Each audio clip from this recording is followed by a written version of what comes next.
hamster, we've named him Hammond, continues to be one of our biggest surprises. Greetings, friends. It is I, Waddles the pig. I'm watching you, pig. Than any of the other animals. Waddles, can you Somehow, say he time, Kurt? managed to get out of his cage again. I can't help but wonder what it is he's looking for when he gets out there. Hey guys, welcome back to my series of 3D printing your random comments. We're going to do a quick rundown of the modeling process, swapping between the three, starting with Waddles from Gravity Falls. I was a huge fan of Gravity Falls back when it was on TV, but then they ended it after like 2 seasons, which I thought was ridiculous. The creator just signed a deal with Netflix, so hopefully it's good, because, you know, Netflix always makes good top quality shows. So when starting any character, you want to figure out the basic shape and what kind of pose you want. For Waddles, I wanted to give him a cute, cuddly look. Originally, I was going to use this pose, but then I thought, this is kind of a weird, over-the-shoulder, smoldering, seductive look. And I am not comfortable 3D printing this presumably underage pig giving me this sexy stare and showing off his butt. So I decided to take a tip from one of my friends who did design work on Ratatouille, which is, by the way, one of my top 5 Pixar films. He told me the top secret trick that Disney artists always use to make cute animals is, wait for it, you just give them chubby T-Rex arms, and then blammo, instant cuteness. I mean, look at all these adorable tiny arms. Funny side story, when I was working at Pixar, I was told of a banned Easter egg for Ratatouille that was only shown in theaters so no one could screen cap it. When the old lady is shooting and reaches for more ammo, the box was originally labeled Cheney shells. It was an inside joke because at the time, Vice President Dick Cheney had accidentally shotgunned a guy in the chest while hunting. So, there's one Easter egg you won't find in a top 10 BuzzFeed article. So for the head, it's simply using the clay buildup brush with some trim dynamic to flatten things out, to give it a smooth shape. And for the ears, you want to create a small blob and then flatten them out to have the look of soft, floppy balls stacked up on each other, not just to look robotic, it's also functional from an animation standpoint. Ball joints are always the best for movement in robots as they can easily rotate in any direction and have less intersections with each other. You may notice that I'm working in Maya for this part. I always find hard surface models like robots or cars easier to make in Maya, while soft organic things like humans or animals are easier to make in ZBrush. In fact, 20 years ago, you had to make everything in Maya. To make a face, you'd have to do this. I mean, look at this shit. This is exactly why everything looked like plastic monsters back in the day. This is supposed to be a baby. A baby. This was created by the world's best 3D modelers in 1988, and this fucking thing looks somehow just as scary as the stomach mutant from Total Recall. So now you have some idea of how shitty the software was back in the day. Then ZBrush came out in 1999 as a hot new way to model, complete with Dynamesh and sculpting brushes. I always make this analogy for people who ask me what software to use. If you want to work like a sculptor using clay, go with ZBrush. If you want to create something like an architect with building blocks, go with Maya. Even though I played more StarCraft and Diablo, I did play Overwatch, but I was never really good at it. I'd main tanky guys like Roadhog or Bastion and just camp the capture points.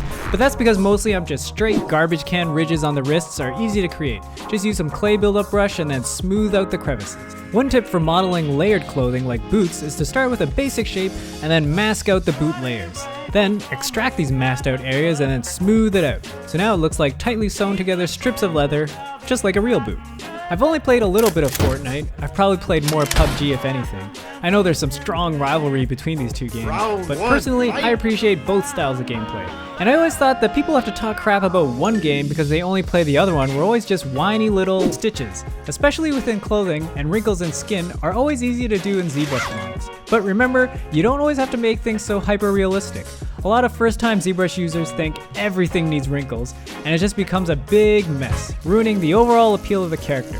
Plus, in this particular pose, Waddles is fully upright, so logically nothing is really sagging. Now moving on to painting. It's rather simple, especially for Waddles. You just slap a nice pink color all over him. Just make sure you get his signature eye splotch and some discoloration to the patches all over his butt holes within Hammond, like the gun nozzles or underneath the armored panels, are really easy to paint, because you never really get to see it in the 3D print, so in general you can just leave it black. The Overwatch style is very bright and slightly cartoony, so I decided to go with solid colors and minimal shading. Also because I'm ridiculously lazy, drawn out brushstrokes are a good way to add shading to the body. It's a subtle technique that gives the illusion of more definition and depth, and are the final touches to the model. So, time for some test renders and then ready for printing.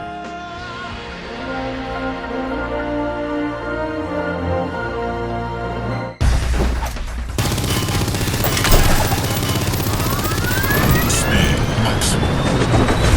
System limit malfunction.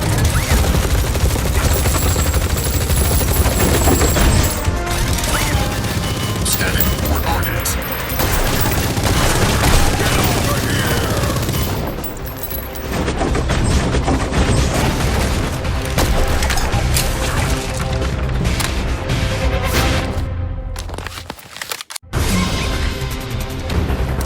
Wrecking ball online.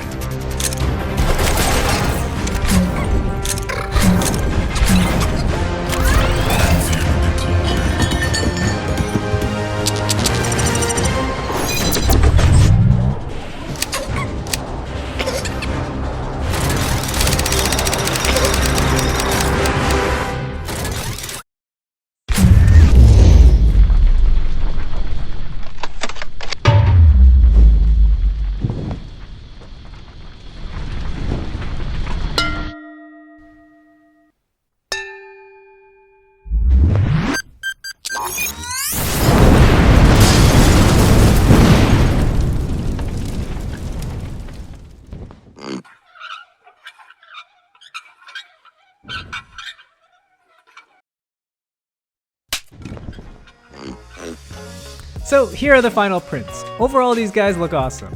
I had to tweak the guns on Hammond so they wouldn't snap off during printing, and I had to add a platform for the Black Knight so he wouldn't fall flat on his face. But Waddles came out perfect. As always, these files are free to download from my website, links in the description below. I did want to mention that my Kickstarter has finally launched. I've been working on this side project for a year now, making highly detailed 3D prints of international cities. Toronto, London, New York, and Hong Kong, with more in the works. So if you're a fan of travel, architecture, or you just want something cool this Christmas for your coffee table, feel free to check out the link or watch the Kickstarter video that I posted here on my channel.